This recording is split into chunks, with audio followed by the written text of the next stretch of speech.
Ay mga kasisi, andito nga pala kami sa San Carlos City.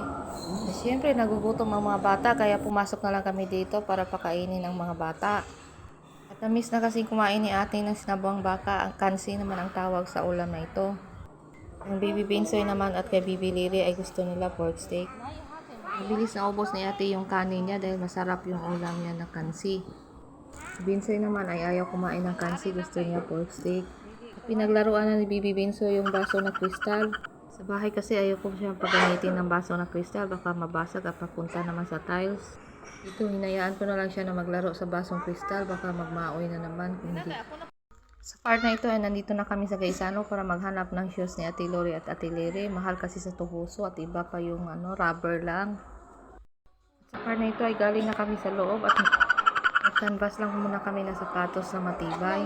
Napunta pa kami sa Unita para ma-check yung sapatos doon kung matibay ba. Dito naman si Binso ay nakita nyo naman ganito ang kanyang lakad. Hindi ko lang alam kung saan na ito sumunod. Nakatawa ng todo ang ate niya dahil sa ganito ang paglakad niya. At napakaganda ng lakad mo, Binsoy, para kang busing. At wala naman akong nakita ng kung sino ang sinunod niya sa paglakad ng ganito. Sarap ng feeling ni Binsoy na ganito siya maglakad dito. Tingin ko, Binsoy, para kang manager dito sa Gaisano. Si papa niya hindi alam na ganito ang paglakad niya sa likuran, kaya tinawag ko at pinaalam ko sa kanya at huminto siya dahil si papa niya ay nandito na sa likuran niya. At nagpatuloy na sa paglakad si Binsoy dahil nauna na ulit si papa niya. Si Lori naman ay kanina patong tawa ng tawa kay Binsoy. Si Liri naman ay hindi niya alam na ganito ang paglakad ni Binsoy dahil nauna siya kay Binsoy.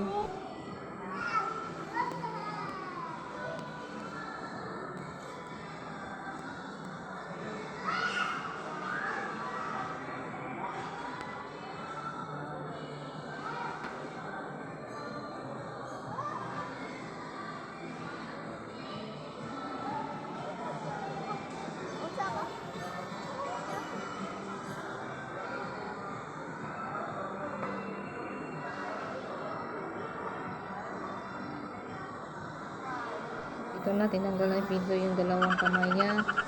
Dahil nakita niya si Jollibee, ayan, nakapokus ang Jollibee. Sa part na ito, imbis picturean ko sila, ay nakuhanan ko na lang sila ng video. Sobrang enjoy nila kay Jollibee. Hinayaan ko na lang muna sila maglaro kay Jollibee. At hinayaan ko na lang muna sila maglaro dahil maaga pa naman.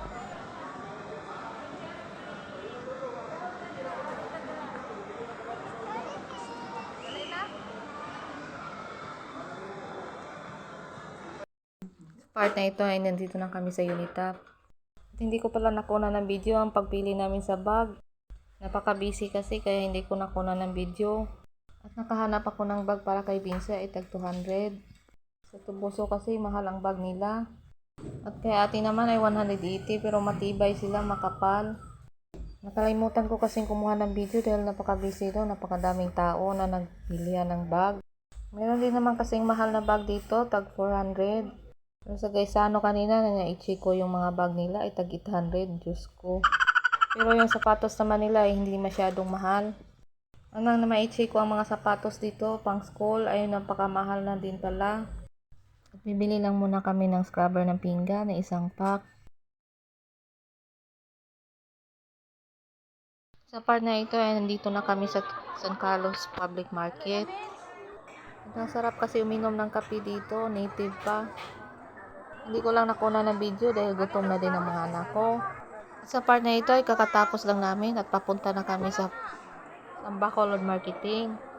Titingin lang muna kami doon kung maganda ba ang kanilang shoes.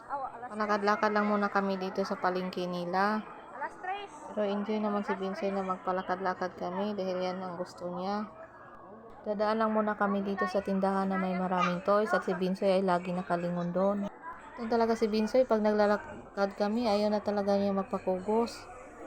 Ang gusto niya ay maglalakad lang lagi hanggang sa maabot namin yung patutunguhan namin. At hindi talaga siya tamad maglakad dahil gusto niya maglakad kami. Kung papiliin ko siya, sasakay kami o maglalakad, lalakad ang gusto niya.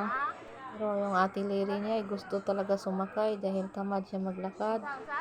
Bilib lang ako kay Binsoy dahil hindi talaga siya madaling mapagod. Napaka-astig ng Bibi Binsoy namin.